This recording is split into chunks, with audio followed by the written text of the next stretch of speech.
Hola y bienvenidos a la historia de Roma. Terminamos la anterior vez con los plebeyos finalmente obteniendo derechos, o al menos sus propios defensores en la arena política, con la creación del cargo de tribuno. La agitación de la plebe se detuvo por un tiempo. Pero, con la llegada de una nueva generación, hubo nuevas demandas de mayor protección de la siempre presente amenaza de la tiranía de los patricios. No era suficiente con estar protegido del abuso de la ley, porque en estos tiempos nadie conocía exactamente las leyes.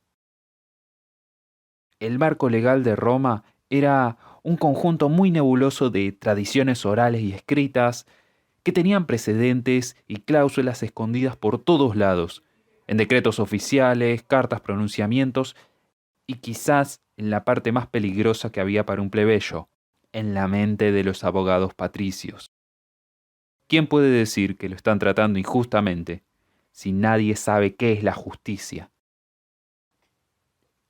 Esta nueva generación de agitadores plebeyos lograrían grandes victorias para los suyos y para el imperio de la ley, dándole a los romanos una serie de principios escritos que serían memorizados por cada niño y recitado por todos los adultos. La ley de las 12 tablas romanas. Esta codificación oficial de la ley ocurrió alrededor del 451 a.C. Pero antes de que lleguemos a esa parte de la historia, sirve hacer un recuento de todo lo que le sucedía a los romanos en los 40 y tantos años entre la aparición de los tribunos y la creación de las 12 tablas. Internamente, Roma estaba llena de tensión, pero como dije, por las primeras décadas no explotó de una manera que interrumpiera la vida normal de la ciudad. Los cónsules y el Senado todavía controlaban la mayor parte del poder, aunque ahora tenían que compartir un poco de ello con los tribunos. Los romanos se mantenían unidos por las incesantes guerras con sus vecinos al norte, este y sur. Al norte, pelearon una campaña muy difícil con su viejo enemigo, Veyes, que terminó en un empate en el 474 a.C., una lucha que vino completa con su propia versión de la batalla de las Termópilas, con 306 miembros de la noble familia de los Fabios jugando el rol de los espartanos.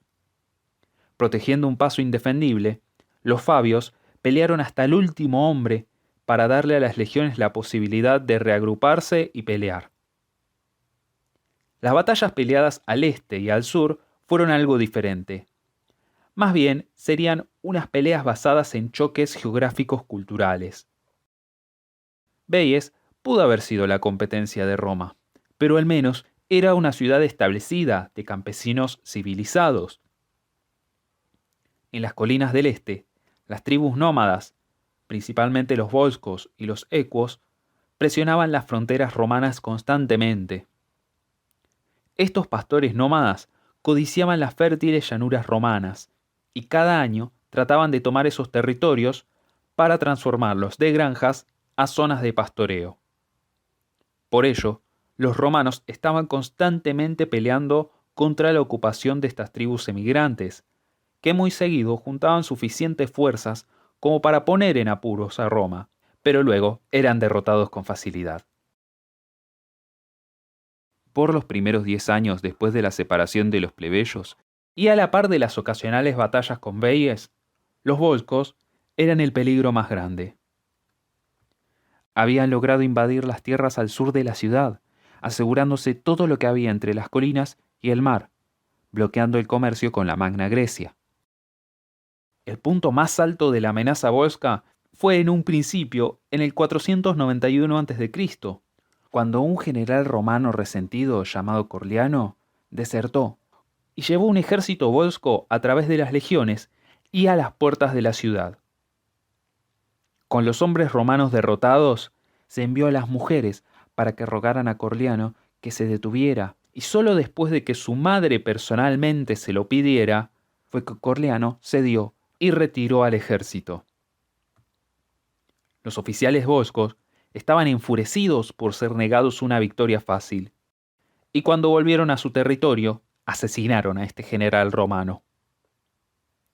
Se ha visto que la historia de Corleano tiene un notable parecido a la historia del gran general ateniense Temístocles, y es seguro que es un cuento inventado posteriormente para explicar la derrota sufrida por Roma ante esta turba de nómadas. El ego romano, por supuesto, dictaba que solo los romanos podían derrotar a otros romanos.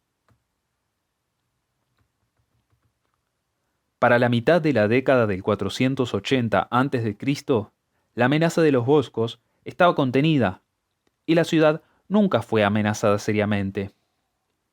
Pero esta tribu mantuvo el control sobre las llanuras al sur de la ciudad por el resto de ese siglo, y eran una presencia permanente en las fronteras romanas. A lo largo de los 470 y los 460 a.C., las legiones salían cada verano en campañas contra saqueadores volscos y ecuos, aunque ya no eran un peligro serio. La absoluta superioridad de los romanos sobre estas tribus llevó a que los líderes plebeyos sospecharan que los patricios no estaban siendo honestos sobre estas supuestas amenazas. Y con cómo le iba a los romanos en las batallas, es muy entendible por qué sospechaban. Las legiones derrotaban sin sudar a todos los pueblos enemigos que encontraban. Aquí empezó a emerger un patrón político, de la siguiente manera. Los plebeyos protestaban contra juntar al ejército una y otra vez para pelear contra los volscos o cualquier otra tribu, aunque ya no fueran una amenaza en lo más mínimo, y denunciaban que el Senado empezaba guerras para que se evitara tocar el tema de una reforma política y económica. A su vez, el Senado denunciaba que estos líderes eran unos traidores, que ponían sus ambiciones personales por encima de la seguridad de Roma. Los líderes plebeyos responderían que los patricios estaban enviando hombres a morir solamente para mantener su poder y privilegio. La discusión llegaría a un punto muerto, pero Roma, siendo Roma, terminaría juntando un nuevo ejército y se silenciarían a los plebeyos demagogos. Los romanos eran soldados y pelear, al fin y al cabo, era su profesión. A pesar de estos pastores nómadas, la posición de Roma nunca estuvo en peligro. Aunque en el siglo siguiente, Roma lucharía una larguísima guerra destructiva con una nueva tribu de las colinas, conocida como los samnitas, lo cual en un punto llevaría a que toda Italia terminaría luchando en un bando u otro. En los años luego de la separación de la plebe, había dos iniciativas que encarnaban los sueños de todo plebeyo y la pesadilla de todo patricio.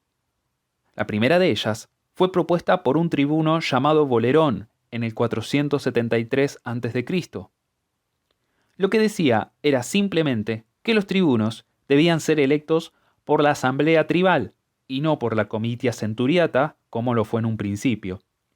Esto volvió loco a los patricios, porque sabían que ya no tendrían peso al decidir quién era electo como tribuno.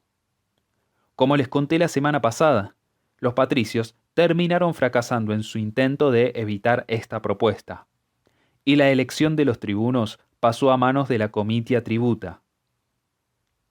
Como si esto ya no fuera malo, en el 462 a.C., otro tribuno llamado Terentilio propuso algo aún más radical: que las leyes de Roma deberían estar escritas y expuestas en un foro público para que todos los ciudadanos estuvieran sometidos a los mismos códigos, sin que ninguno estuviera por encima de otro.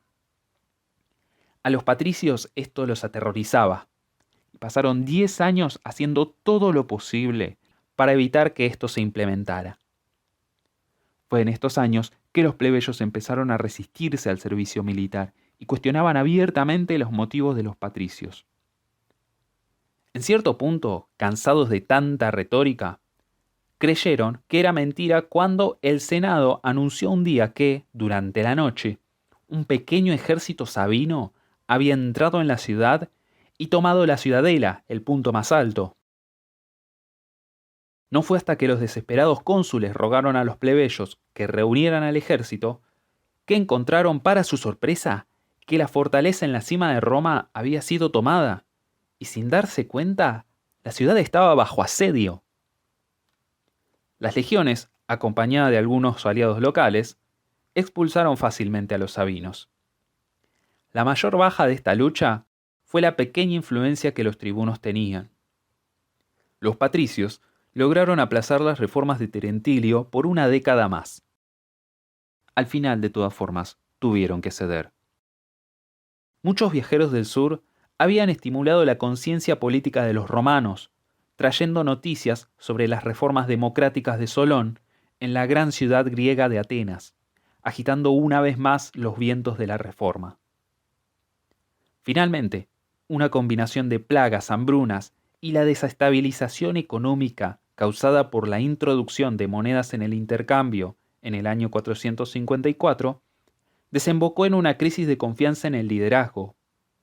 Algo se tenía que hacer para ganar el apoyo de la gente.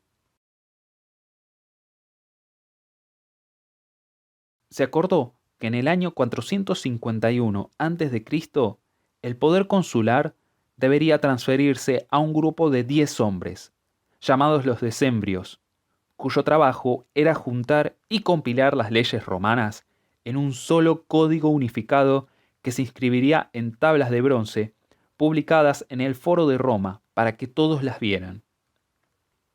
Desafortunadamente, el contenido de las 12 tablas, cada una de ellas inscritas en una tabla de bronce individual, de allí el nombre, se ha perdido para siempre. Todo lo que tenemos para saber de ellas son menciones y resúmenes de autores romanos que vinieron después. Sabemos en general qué temas abarcaba cada tabla, y el alcance y el detalle de ellas nos da un vistazo impresionante para saber cómo pensaban los romanos. En estas tablas, escritas hace 2500 años, encontramos la base para muchos de los principios fundamentales de nuestros países. Un ejemplo, la 9ª tabla prohíbe que se aprueben leyes contra individuos específicos, un principio que sigue vivo en las leyes de hoy en día. También, por ejemplo, en la 1ª tabla se establece la santa obligación de comparecer ante un tribunal. Las tablas cubrían una extensa cantidad de temas, desde demandas, pago de deudas, herencias, cuidado del alcantarillado público, divorcios, disputas de propiedades y mucho más. Para no aburrirnos con el contenido de cada una de las tablas, solo voy a resaltar algunos casos curiosos que ilustran las maquinaciones de la mente legal de los romanos.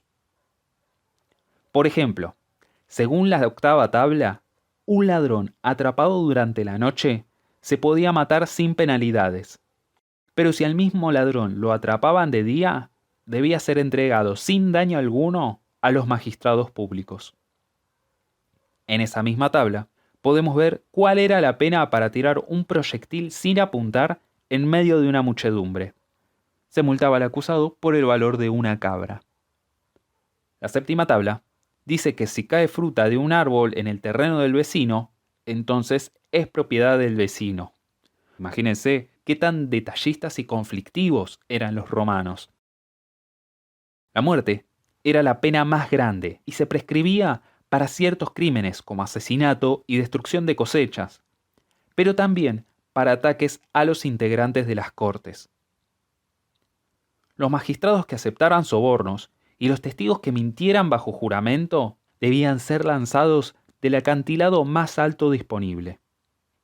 Para los romanos, el perjurio era un crimen infame que amenazaba a toda la comunidad. Una de las últimas cosas que quiero contar es algo escondido en la 9ª tabla, un pedacito de letra chica que, una vez descubierto, indignó a la plebe y desató una violenta lucha de clases. Ningún patricio podía casarse con un plebeyo.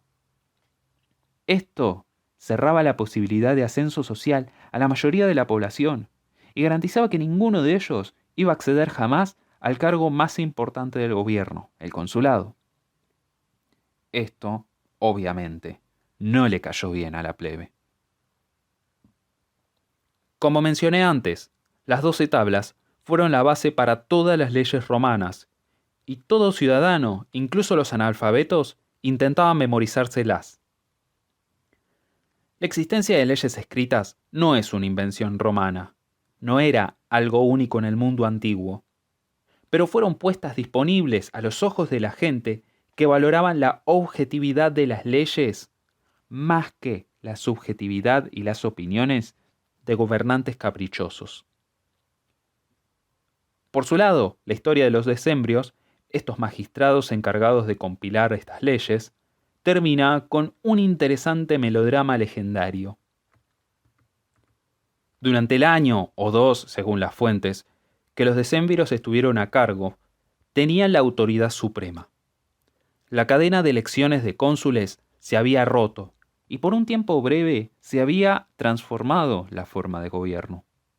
En vez de 2, había 10 hombres en el poder, y entre ellos uno era considerado el primero entre sus pares, un hombre llamado Apio Claudio. Claudio provenía de una familia de rancios patricios y era un vigoroso oponente de todo lo que fuera a favor de la plebe. Después de que los decemviros terminaran su tarea, se fijó un plazo en el que deberían disolverse. Pero Claudio, disfrutando este poder, convenció a sus colegas de permanecer en el cargo. El resto de los decemviros, también tomándole el gusto a la autoridad absoluta, aceptaron, y cuando llegaron las elecciones de cónsul de ese año, simplemente prohibieron a toda persona postularse. Las elecciones fueron suspendidas, y así el pueblo se encontró en una inesperada crisis constitucional. Aunque Claudio y los decemviros habían dado un claro golpe de Estado, no existía una forma legal para detenerlos. Ellos eran la autoridad judicial. Irónicamente, los hombres que habían diseñado las leyes eran los primeros en ignorarlas.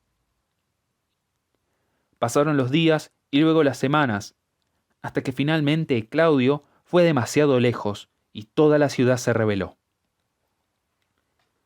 Resulta que Claudio tenía los ojos puestos en una hermosa mujer plebeya, Virginia, que estaba comprometida con un joven oficial del ejército. De la nada, Claudio declaró que esa mujer era una esclava que se había escapado y que pertenecía a uno de sus clientes que la quería de vuelta. Se llamó a una audiencia para resolver el caso y se trajo a muchos testigos que afirmaban que ella era una mujer libre, no una esclava. Pero Claudio declaró inválido el juicio y para la sorpresa de todos sostuvo que Virginia era una esclava escapada y que pertenecía a uno de los suyos, pese a la existencia de claras evidencias de que esto no era verdad. La gente estaba indignada ante esta absurda conclusión. El ejército, cuando se enteró de la decisión, también quiso demostrar su rechazo. El padre de Virginia y su prometido eran ambos hombres destacados dentro de las legiones, y el ejército se ofendió ante la injusticia cometida por Claudio contra uno de los suyos.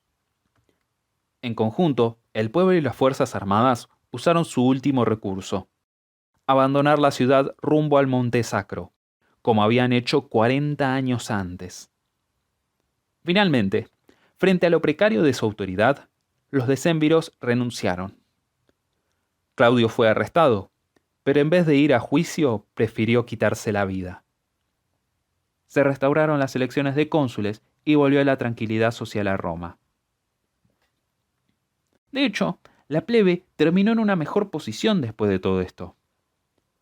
En las negociaciones pidiéndoles que volvieran a la ciudad, la plebe exigió que se aumentara el número de tribunos a 10, lo que el Senado concedió, ya que estaban ansiosos de que todo volviera a la normalidad y no ocurriera una invasión. Claro que la codificación de las leyes, una demanda de la plebe desde hace décadas, ya se había cumplido, y ahora tenían una defensa legal mucho más sólida ante la tiranía de los patricios. La creación de las 12 tablas dejó a los plebeyos contentos por un lado, pero horrorizado por otros. El imperio de la ley estaría por encima de las opiniones de los patricios, pero se había criminalizado la unión entre la gente de la plebe y la gente de esta casta patricia, lo que llevó a numerosas formas nuevas de opresión. Solo los patricios podían ser cónsules o tener las altas magistraturas, incluso la de pontífice máximo. Si ningún plebeyo podía casarse con alguien patricio, entonces nadie de la plebe alcanzaría esos cargos y los patricios tendrían por siempre la última palabra en la política. La próxima ronda en la pelea de clases tendría este problema como eje y concluiría con nuevas reformas que debilitarían el poder de los patricios y de las cuales hablaremos en las próximas semanas. Ahora, sé lo que van a decir algunos conocedores de historia romana, que ya se habrán percatado de que dejé pasar una de las más famosas leyendas romanas, que pasó alrededor del 460 a.C. Eso es porque en el próximo episodio me voy a centrar en uno de los protagonistas de este mito, el gran Cincinato, cuya carrera atraviesa el antes y el después del proceso de los decemviros. Volvamos a escucharnos la próxima semana, para que podamos separar al hombre del mito y podemos ver qué hizo que Cincinato haya sido una de las figuras más grandes de toda la República.